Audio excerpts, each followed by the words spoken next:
دل کے اندر حسد کی بیماری ہے، کینہ کپٹ کی بیماری ہے، بغض کی بیماری ہے،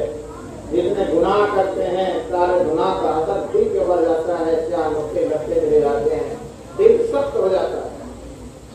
ہر آدمی کو یہ غور کرنا چاہیے کہ ایسا نہیں کہ ہمارا دل سخت ہو چکا ہے۔ اس کی پہچان اور علامت یہ ہے کہ قرآن کریم کی آیات پڑھ کر کے سنایا جائے، حدیث پڑھ کر کے سنایا جائے، وعد و وعید کو بتایا جائے، اور اس کے باوجود بھی دل کے اوپر ذرہ برابر اثر نہ ہو، ایسے سنے ایک کام سے دوسرے کام سے نکل جائے، ذرہ برابر بھی فکر آخرت کی نہ ہو، سمجھ لو کہ ہمارا دل بیمار ہو چکا ہے، اب ہمیں اسے علاج کرنے کی ضرورت ہے۔ آج کی جو یہ مجلس منعقد ہوئی ہے یہ الحمدللہ ہمارے استاد ابھی آپ کے سامنے حضرت مولانا عبدالرؤف صاحب ہمارے استاد ہیں، ان حضرات کا کرم ہے، ان کی محض صحبت ہے کہ آج ہم آپ حضرات کے سامنے یہاں آئے۔ پھر ہمارے حضرت شیخ حضرت مولانا مفتی القاسم نعمانی صاحب دامت برکاتہ دارالعلوم دیوبند کے شیخ الحدیث بھی ہیں، مقری بھی ہے، ان کا فیض ہے کہ آج یہاں آپ کے سامنے جو دکھ رہا ہے، اور اس مجلس میں یقیناً ہمارے حضرت کا توجہ بھی ہم موجود ہے دیوبند میں بیٹھے ہوئے، لیکن ان کی توجہ آج ہماری اس مجلس میں موجود ہے، اور بڑی روحانی مجلس ہے۔ ہم اس کی قدر کریں اور ہم کوشش کریں کہ ان کے سارے اعمال میں ہم جڑیں، اور سارے اعمال میں جڑ کر کے ہم جو ہے اپنے تزکیہ قلوب کریں۔ ابھی آپ کے سامنے بیان کیا گیا کہ حضور اکرم صلی اللہ تعالیٰ علیہ وسلم کو حضرت ابراہیم علیہ السلام نے مانگا اور فرمایا کہ ایسا رسول ہمیں بھیج دیجیے جس کے اندر 4 صفات موجود ہیں، جو قرآن کریم کی تلاوت بھی کرتے ہوں، جو کتاب کی تعلیم بھی دیتے ہوں، جو حکمت کی تعلیم بھی دیتے ہوں، اور جو تزکیہ نفس بھی کرتے ہیں۔ تزکیہ نفس یہ ایک مستقل کام ہے۔ حضرت بخش داتا بخش گنج رحمۃ اللہ علیہ کشف المحجوب میں لکھتے ہیں کہ حقیقت میں جاہل وہ شخص ہے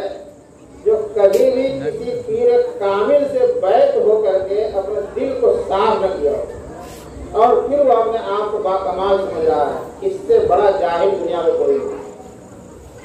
حضرت مولانا اشرف علی تھانوی صاحب رحمۃ اللہ علیہ سے کسی نے پوچھا کہ آپ بھی عالم ہیں، دوسرے علماء نے سوال کیا آپ بھی عالم ہیں اور ہم بھی عالم ہیں، آپ بھی دارالعلوم سے فارغ ہیں، ہم بھی فارغ ہیں، لیکن آدمی اگر جو ہے وہ شخص جو ذکر کا جو ہے ہم نے معمول بنایا مثال کے طور پر 100 مرتبہ اللہ کا نام ذکر کر رہا ہے، اللہ کا نام لے رہا ہے، اب اس کو چاہیے کہ 100 مرتبہ کم سے کم روزانہ تو کرتے ہی رہے، تعداد بڑھ جائے والا چیز ہے، لیکن اسے کم نہیں کرنا چاہیے، اس لیے کہ اگر کم کر دیتے ہیں تو اس سے کبھی کبھی ایسا ہوتا ہے کہ اس کا الٹا نقصان نظر آنے لگتا ہے۔ وجہ اس کی ہے سمجھایا مثال سے، جیسے ایک آدمی ہے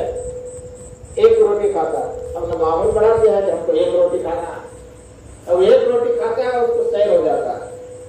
کچھ لوگ ہیں وہ جو 2 روٹی کا 5 روٹی کا معمول بنا لیتے ہیں، اب روزانہ اتنا کھا رہا ہے اس کو صحیح حاصل ہو جا رہی ہے، لیکن اگر کسی دن اس کو 5 روٹی سے کم مل جائے اب اس کی اشتہا خواہش جو ہے باقی رہتی ہے، اور لگتا ہے کہ بھوک لگی ہوتی ہے، پریشان حال رہتا ہے کہ کچھ اور مل جائے۔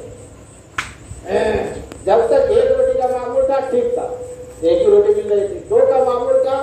2 مل رہی تھی، سکون مل جا رہا، لیکن جس دن سے 5 روٹی کا معمول بنایا ہے اب اس سے اگر اس کو کم مل جائے، یہ پہلے کھا رہے تھے 1 روٹی کام چل جاتا تھا، اب اگر معمول بنا لینے کے بعد کم ہو جائے تو اس کو بے چینی ہو جاتی ہے۔ یہی حال ذکر کا ہے،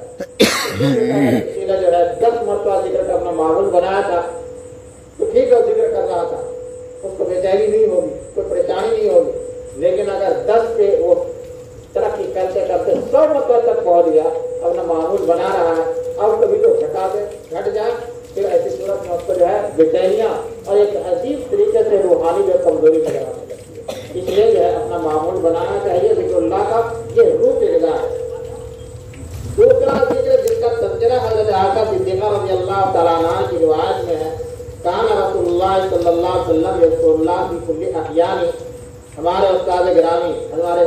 شیخ حضرت مفتی القاسم وہ فرماتے ہیں کہ ہمارے استاد گرامی حضرت مولانا سید فخر الدین صاحب مراد آبادی رحمۃ اللہ علیہ،